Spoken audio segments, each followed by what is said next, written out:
अस्सलामुअलैकुम दोस्तों, मैं हूं इंजीनियर मुजीबुर रहमान और आज के इस वीडियो में मैं आप लोगों को एक बेसिक सर्वेइंग इंस्ट्रूमेंट के बारे में बताने जा रहा हूं, जिसे हम ऑटो लेवल या डंपी लेवल कहते हैं। बेसिकली ये एक ऑप्टिकल इंस्ट्रूमेंट होता है जिसको हम डिफरेंट सरफेस की लेवल मेजर करने के लिए या डिफरेंट सरफेस पे लेवल डिफरेंट एलिवेशन पे जाकर मार्क करने के लिए हम इस इंस्ट्रूमेंट को इस्तेमाल करते हैं। अब मैं स्टेप वाइज आप लोगों को इस इंस्ट्रूमेंट को सेटअप करके दिखाऊंगा और साथ साथ में मैं इससे रीडिंग कैसे लेनी है सारी चीज़ें एक्सप्लेन के साथ आप लोगों को बताता जाऊंगा। तो सबसे पहले ज़रूरी ये होती है कि आप कोई भी इंस्ट्रूमेंट को इस्तेमाल करते हो तो आपको उस इंस्ट्रूमेंट्स के पार्ट्स के बारे में पता हो, उनके फंक्शन के बारे में पता हो, तभी आप एक इंस्ट्रूमेंट को से कम एरर के साथ आप एक इंस्ट्रूमेंट को इस्तेमाल कर सकते हो। तो सबसे पहले इस इंस्ट्रूमेंट का इसको ट्राइपॉड स्टैंड कहते हैं। ये ट्राइपॉड स्टैंड जो है हमने इसके 3 लेग्स के साथ ये स्क्रूज होते हैं, इन स्क्रूज को खोल कर हम इसके लेग्स को एक्सटेंड कर सकते हैं, प्रोलॉन्ग कर सकते हैं। इस तरह एक्सटेंड करना है आपने अपने हाइट के मुताबिक, इसको कम से कम आपके चेस्ट लेवल तक आना चाहिए और ताकि आप इजीली इससे रीडिंग्स ले सकें। ठीक है, आपने सारों को प्रोलॉन्ग कर दिया, उसके बाद आपने अच्छी तरह बैलेंस करके इसको सेट करना है। ठीक है, उसके बाद ये जो ट्राइपॉड की शू है, ये ट्राइपॉड की शू है, इस पर आपने पाँव रख के इसको ज़ोर से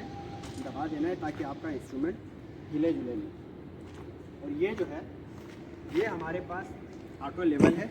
ठीक है, ये ट्राइपॉड का हेड है जिसके ऊपर हम रखने के बाद, इस इंस्ट्रूमेंट को रखने के बाद हमने इसके सेंटर स्क्रू को टाइट कर देना है ऐसे।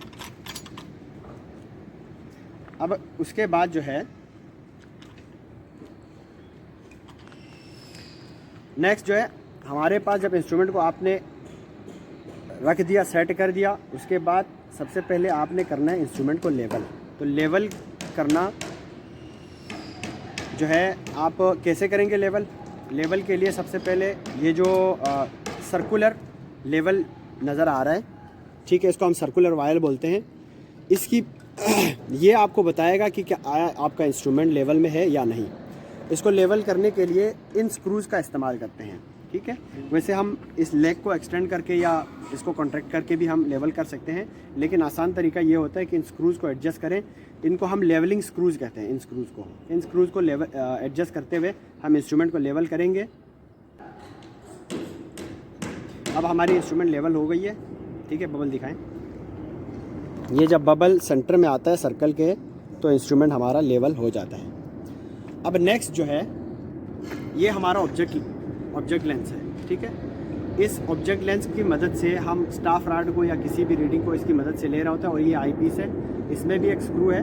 ठीक है, ये नॉब जो है इसको घुमाकर आप इसकी क्रॉस हेयर और अपर स्टेडिया और लोअर स्टेडिया को फोकस करेंगे इसको घुमाते हुए, अगर आपको उनकी लाइनें सही नज़र नहीं आ रही है तो। और ये स्क्रू जो है ये फोकसिंग स्क्रू है। इस स्क्रू को घुमाते हुए इस फोकस करते हैं आपकी रीडिंग की तरफ। स्टाफ रॉड आपको अगर क्लियर नज़र नहीं आ रहा तो आप इससे रीडिंग लेनी है। और ये जो स्क्रू नज़र आ रहा है ये आपके राइट हैंड साइड पर भी है और लेफ़्ट हैंड साइड पर भी है।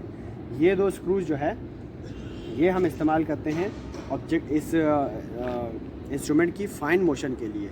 इसको आपने थोड़ा बहुत हिलाना हो, जब आप दूर कहीं रीडिंग ले रहा होता है तो इन स्क्रूज़ का काम आता है कि ऑब्जेक्ट को माइनर सा आपने इधर उधर करना हो तो इसके इस्तेमाल से। और ये जो ग्रेडिंग नज़र आ रहा है यहाँ पे 0 से 360 तक, तकरीबन 360 तक, 0 से 360 तक आपको ये जो ग्रेडिंग नज़र आ रही है, ये अगर आपको कहीं हॉरिजॉन्टल एंगल मेजर करना हो तो उस पर्पज़ के लिए इस्तेमाल करते हैं। इसको यहाँ जो ऊपर लाइन नज़र आ रही है उसके साथ आपने 0 को मैच करने के बाद फिर हम यहाँ से कोई सा भी एंगल 10 डिग्री 20 डिग्री इस तरह से मेजर करते हैं। ठीक है, तो अब उसके बाद जो है सवाल आपके जहन में ये उठना चाहिए कि हम स्टार्ट कहाँ से लेंगे। मिसाल मैंने कोई भी लेवल चेक करनी है या किसी भी लेवल हाइट पे जाके लेवल मार्क करनी है तो वो आप कैसे करेंगे। तो उसके लिए फ़र्स्ट एक पॉइंट हमें चाहिए होती है जिसकी लेवल हमें मालूम हो, हमें पहले से पता हो। ठीक है, उस पॉइंट को हम कहते हैं बेंचमार्क। जो with respect to road level, अमूमन बिल्डिंग कंस्ट्रक्शन में हम with respect to road level benchmark को कैलकुलेट करते हैं। बिल्डिंग की हाइट को भी जब हम बताते हैं 200 मीटर्स या 300 मीटर्स जो भी बता रहे होते हैं वो with respect to road level बता रहे होते हैं। तो ये जो बेंचमार्क है बिल्डिंग के लिए हम लेते हैं सबसे पहली रीडिंग हम रोड्स पे, लेकिन जब आप 3, 4, 5, 6 फ्लोर्स ऊपर आ रहे होते हैं तो आप उसी को शिफ्ट करते हुए आते हैं, तो वही हमारी बेंचमार्क होती है जो हम ट्रांसफ़र करते हुए आते हैं। अभी मैं आप लोगों को दिखाऊंगा वीडियो के अंदर। ये मेरे पास एक पैरापेट वॉल है, ये पैरापेट वॉल है, ठीक है। इस पैरापेट वॉल की हाइट जो है with respect to road level 31.5 feet है। 31.5 फीट जो है ये हाइट है, और नीचे मेरी स्लैब जो बनी हुई है ये 29.25 फीट इसकी height with respect to road level है, ठीक है। तो इन दोनों के दरमियान डिफरेंस जो है 2.25 फीट इन दोनों के दरमियान लेवल डिफरेंस है। अब मैं स्टाफ रॉड पकड़ाऊँगा इस पर, और इधर से मैं हाइट ऑफ इंस्ट्रूमेंट चेक करूँगा 31.5 के ऊपर, यहाँ जितनी जो रीडिंग आएगी उसको प्लस करके। उसके बाद मैं लेके आऊँगा, देखूँगा, स्लैब को चेक करूँगा ये दोनों के लेवल डिफरेंस एक्यूरेट है कि नहीं, ठीक है।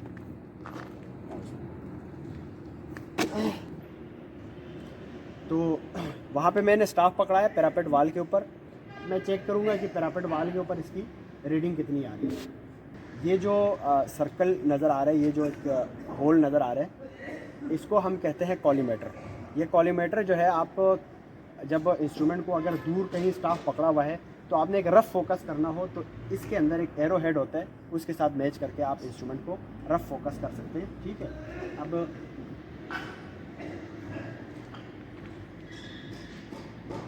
मेरे पास रीडिंग आ रही है 2.36 फीट स्टाफ की रीडिंग आ रही है। अब मैं लिखूँगा 2.36 फीट, ठीक है। 2.36 फीट ये हो गई, और 31.5 फीट ये हो गई, ठीक है। अब इन दोनों को मैं ऐड करूँगा तो मेरे पास बनेगा 33.86 टोटल मेरे इंस्ट्रूमेंट की हाइट हो गई। यानी टोटल इंस्ट्रूमेंट की हाइट जो है 33.86 हो गई। अब अगर मैंने स्लैब का लेवल निकालना हो तो मेरी स्टाफ पे रीडिंग कितनी आनी चाहिए?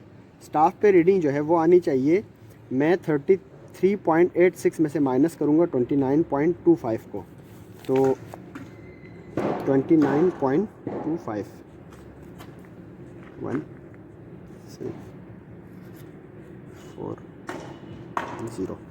0 पॉइंट, अच्छा आ जाएगा मेरे पास रीडिंग 4.61, ठीक है। 4.61 स्टाफ रीडिंग मैं स्लैब के ऊपर चेक करूँगा, तो यहाँ से समझ लो कि स्टाफ अब यहाँ पकड़ाऊँगा मैं पॉइंट P2 के ऊपर, P1 के ऊपर, यहाँ से लेकर यहाँ तक की हाइट मेरे पास 2.36 था। अब यहाँ से लेकर यहाँ तक की जो हाइट है मेरे पास 4.61 आना चाहिए, 61 फीट, ठीक है। ये मेरे पास अगर रीडिंग आ गई तो मेरा स्लैब और इसके दरमियान जो है दोनों की हाइट ओके है। इन दोनों के दरमियान 4.61 मेरी रीडिंग आनी चाहिए, मेरे पास आ रहा है 4.62, ठीक है। तो यहाँ 4.61 यानी 0.01 फीट का एरर है, जो कि आई थिंक एक सूत के बराबर होता है। वो हो सकता है मेरी स्लैब की या पैरापेट वॉल की कंक्रीट में इतनी डिफरेंस हो, ठीक है, जो कि पॉसिबल है कंक्रीट की कास्टिंग के दौरान इतना एरर आ गया हो, ठीक है। तो इस इंस्ट्रूमेंट को बहुत वाइडली यूज़ करते हैं कंस्ट्रक्शन इंडस्ट्री में। तो एक ही वीडियो के अंदर इसकी पूरी डिटेल समझाना पॉसिबल नहीं है। नेक्स्ट टाइम भी मैं इस इंस्ट्रूमेंट के ऊपर वीडियोस बनाऊंगा, और reduce level height of instrument method से किस तरह इस इंस्ट्रूमेंट से सर्वे करनी है उसके ऊपर भी मैं वीडियो बनाऊंगा, और डिफरेंट टॉपिक्स के ऊपर मैं मज़ीद वीडियो बनाऊंगा। इससे रिलेटेड कोई क्वेश्चन अगर आपके जहन में रह गया है तो आप कमेंट सेक्शन में मुझसे पूछ सकते हैं, और नेक्स्ट टाइम मुझे किन किन टॉपिक्स के ऊपर वीडियोस बनाना चाहिए आप लोग कमेंट सेक्शन के अंदर उसके लिए भी सजेस्ट करें video topics. Thank you so much for watching.